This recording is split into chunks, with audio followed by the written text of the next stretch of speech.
কোরআনের পাকে আল্লামা দিলওয়ার হোসেন সাঈদীর বিরুদ্ধে আদালতে মিথ্যা মামলা দায়ের করা হয়েছিল, মিথ্যা সাক্ষী জোগাড় করা হয়েছিল এবং সাজানো পাতানো কোর্ট দিয়ে তাকে ফাঁসির আদেশ দেওয়া হয়েছে। সারা বাংলাদেশের মতো আপনারাও গর্জে উঠেছিলেন না? আপনাদের গর্জন ছিল সিংহের গর্জন। এই জন্য 7-7টা তাজা প্রাণ তারা খুন করে আমাদের ভাইদেরকে শহীদ করে দিয়েছে। এটি বড় আবেগের জায়গা।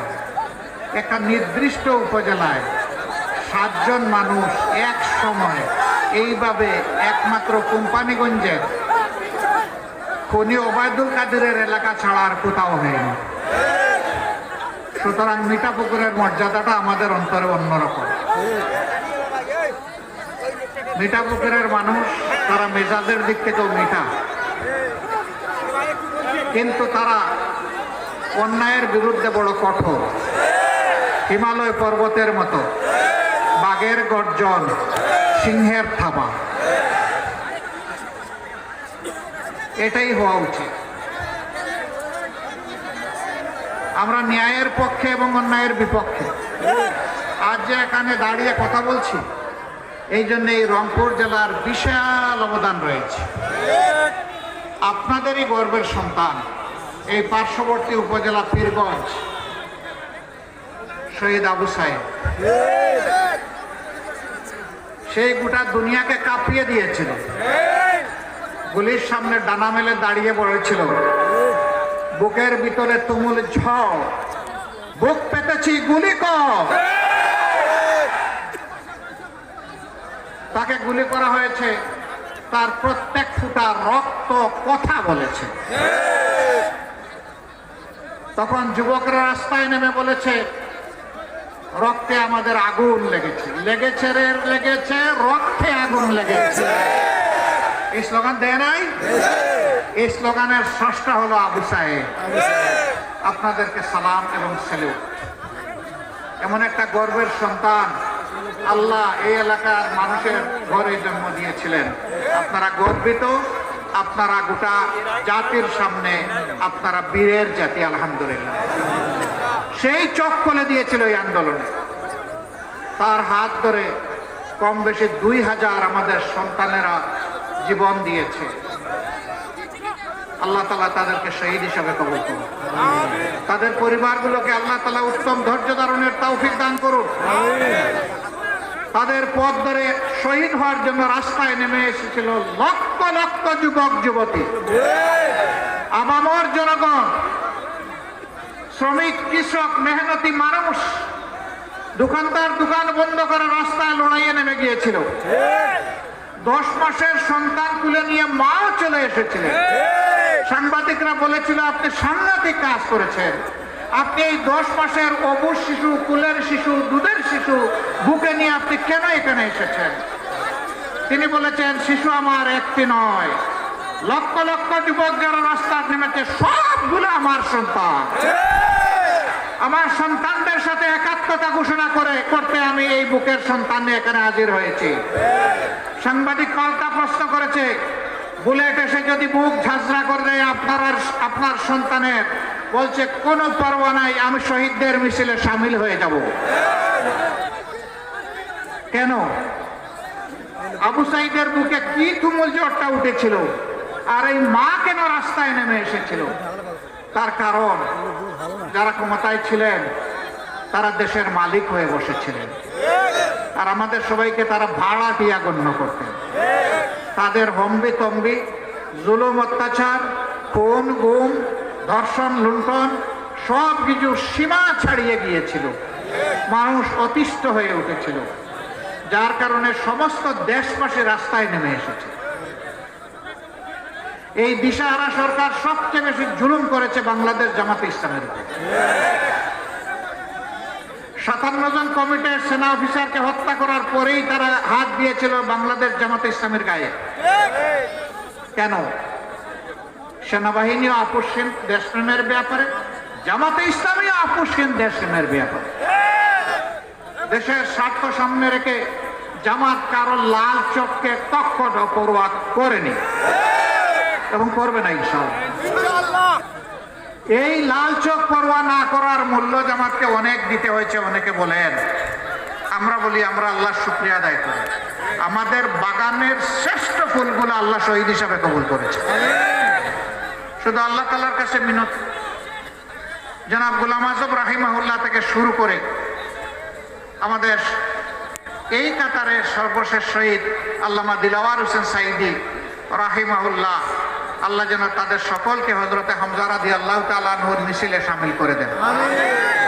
আমরাও তাদের পথ ধরে শহীদ হতে চাই, যদি আল্লাহ মেহেরবানি করে, মায়া করে, দয়া করে কবুল করে। শহীদের মৃত্যু বড় গৌরবের, বড় আনন্দের, বড় সুখের, বড় তৃপ্তির, বড় পাওনা। এই এক শ্রেণীর মানুষ, আল্লাহ তাআলা তাদের দায়িত্বের ব্যাপারে কোনো কিছুই তাদেরকে জিজ্ঞেস করবেন না। নবীদের পর্যন্ত আল্লাহ জিজ্ঞেস করবেন, কিন্তু শহীদদেরকে জিজ্ঞেস করবেন না। শুধুমাত্র তাদের যদি কোনো ব্যক্তির দেনা থাকে, তারা যদি ঋণগ্রস্ত হন, সেই বিষয় ছাড়া আর কোনো কিছু আল্লাহ জিজ্ঞেস করবেন না। এইটাও আল্লাহ চাইলে তার নিজের খাজানা থেকে ক্ষতিগ্রস্ত মানুষকে আল্লাহ দিয়ে পুষায় দিতে পারে। কত ইজ্জতের মত, কত ভালোবাসার মত। আলহামদুলিল্লাহ, আমাদের এই 11-12 জন সিনিয়র সাথীর পথ ধরে নারী পুরুষ নির্বিশেষে শত শত ভাই বোনকে তারা খুন করে ফেলেছে। আল্লাহর দরবারে দোয়া করে তাদেরকে আল্লাহ শহীদ হিসাবে কবুল করুন।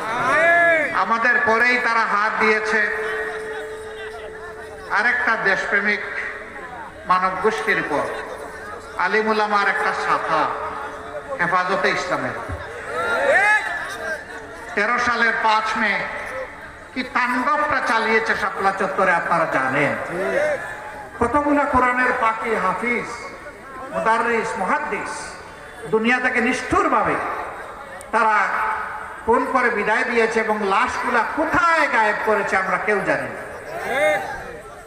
প্রথমে তারা বলেছে মাত্র 10 জন মারা গেছে, পরে বলেছে 1 জনও মারা যায় না। আবার আব্দুর রাজ্জাক তাদের মন্ত্রী বলেছে যে আপনারা এসেছিলেন, আপনাদেরকে কি করেছি ভুলে যাবেন না। ছাত্রদেরকে চোখ রাঙায় বলেছিল শাপলা চত্বরের কথা স্মরণ করো, বাড়াবাড়ি করলে যেভাবে শাপলা চত্বর রাত 12টার পরে সাফ করে দিয়েছিলাম, ওই রকম পরিণতি তোমাদেরকে ভোগ করতে হবে। তারা সহ্য করতে পারেন নাই ইমানদারদেরকে, দেশপ্রেমিক মানুষদেরকে, যে কোনো ধর্মের হোক, তারা সহ্য করতে পারে না। এই জন্য অনেককেই তারা খুন করেছে। বন্ধুরা, সাহায্য করতে লাগলে এখন কোথায় গেলাম? তোমাদের নেত্রী না বলেছিলেন আমি অমুকের মেয়ে, আমি পালাবো। তো কি দাওয়াত খাইতে গেছেন?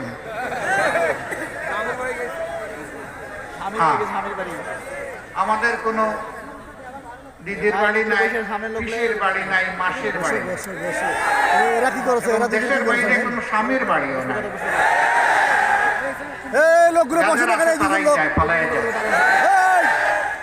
আবার গড় পালানো বউ বলে যে আমি তালাক দিই। আরে তুমি তো পালিয়েই গেছো, তোমার আবার তালাক কি? তোমার মতো যারা দুনিয়ায় পালিয়ে গেছে তাদের তালাকের তোয়াক্কা করে নাই সেই সমাজের মানুষ। আমরা ওই তালাকের পরোয়া করি না। ভাবেছিলাম গিয়েছো এখন একটু বুঝবে যে তুমি কি করেছো, কিন্তু না, মাথা থেকে এখনো গরম নামে নাই। আজকে আনসার কাণ্ড দিয়ে ফুস, কালকে আবার জুডিশিয়াল কোর মাধ্যমে আরেক ফুস, এরপরে এই ফুস ওই ফুস, ফুস ফাঁস চলতেছে। মাঝখানে একটা ধর্মীয় জনগোষ্ঠীর আবেগকে উস্কে দিয়ে বাংলাদেশের জনগণের পক্ষে যুদ্ধ বাঁধানোর চেষ্টা করেছে। এক এক করে আল্লাহ তাআলা জনগণের ঐক্য আর তার রহমত দিয়ে সব ব্যক্ত করে দিয়েছে। খেয়াল রাখবা, যেই যুবকরা যুবতীরা রাস্তায় নেমে বুক পেতে দিতে পেরেছে, পরোয়া করে নাই গুলিকে, যুবকেরা শহীদের রাস্তা চিনে ফেলেছে। এই যুবক যুবতীদেরকে আর ভয় দেখানোর চেষ্টা করবে। এখানে যারা আছে সবাই যুবক, ঠিক না? এখন দেখি যে যুবকরাও বলে ঠিক, আবার মুরব্বীরাও বলে ঠিক। কোনটা ঠিক? দুইটাই ঠিক। যার এই টুকরাটা অর্থাৎ হাড়টা যার যুবক, যে পাহাড়কে জয় করার সাহস রাখে সেই যুবক। বয়স কোনো ম্যাটার না। চুল সাদা হলো তো সমস্যা কি, ব্রু সাদা হয়েছে তাও হোক, দাড়ি সাদা হয়েছে আরো ভালো, কিন্তু আমি বুড়া হতে রাজি নই। আপনারাও কি আমার সাথে একমত? আমাদের কল্প যেন আল্লাহ যৌবন রাখেন, কল্পে যেন আল্লাহ যৌবনের